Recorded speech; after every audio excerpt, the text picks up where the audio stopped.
Alors, le sacrifice de Christ sur la croix fut plus que suffisant pour nous libérer. Il nous a donné la liberté. Nous avons la liberté. Il nous a affranchis pour que nous puissions aller dans ce pays nouveau où les frontières n'existent plus. Pays où nous marchons dans une pleine liberté. Est-ce que ce mot « liberté » résonne quelque chose dans votre esprit? Est-ce que ce n'est pas quelque chose qu'on a recherché toute notre vie, d'avoir la liberté? La liberté de pouvoir suivre Jésus. La liberté de pouvoir être libre. La liberté. Qu'est-ce qu'un esclave rêve? C'est qu'un jour il soit libre. Qu'est-ce qu'un prisonnier espère? C'est qu'un jour il soit libre. Lorsque nous étions dans le monde, nous étions esclaves et prisonniers, les deux ensemble. Notre rêve était d'être libre.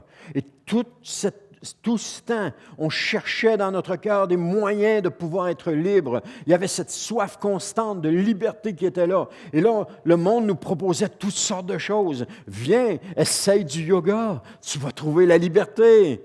Viens, essaye le nouvel âge, tu vas trouver la liberté. Mais la liberté ne se trouve pas dans ce que le monde a à nous offrir. La liberté se trouve en Jésus.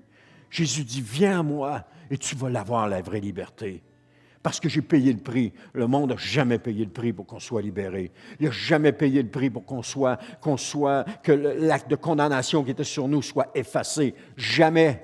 Il ne fait que nous mentir. Il ne fait que nous faire accroire des choses. La vraie liberté, c'est Jésus qui nous la donne. Jésus ne ment pas parce qu'il l'a payé de sa vie. Il a posé des gestes concrets. Il a suivi Dieu là où est-ce qu'il devait le suivre.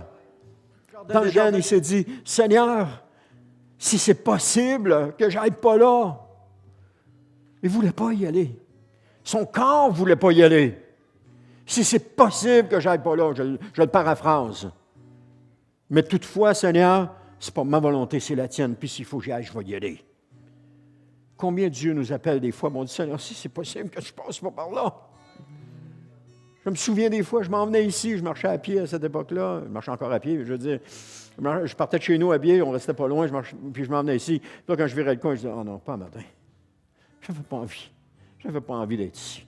On vivait des moments difficiles dans l'Église, puis je n'avais pas envie d'être là. Mais Seigneur, si c'est ça qu'il faut, je vais y être. Et puis Dieu a béni. Dieu a béni ma vie. Et Dieu continue de la bénir. Et lorsqu'on marche, où est-ce qu'on n'a pas envie d'aller, mais que le Seigneur dit, c'est là qu'il faut que tu ailles, il y a la bénédiction qui vient avec. Parce que Jésus nous accompagne. Il ne nous laisse pas tout seuls. Il ne nous abandonne pas. Le monde peut nous abandonner. Ils vont nous abandonner. Mais Jésus ne nous abandonnera jamais. Puis il va toujours nous comprendre. Le monde ne nous comprendra pas toujours, mais Jésus va toujours nous comprendre.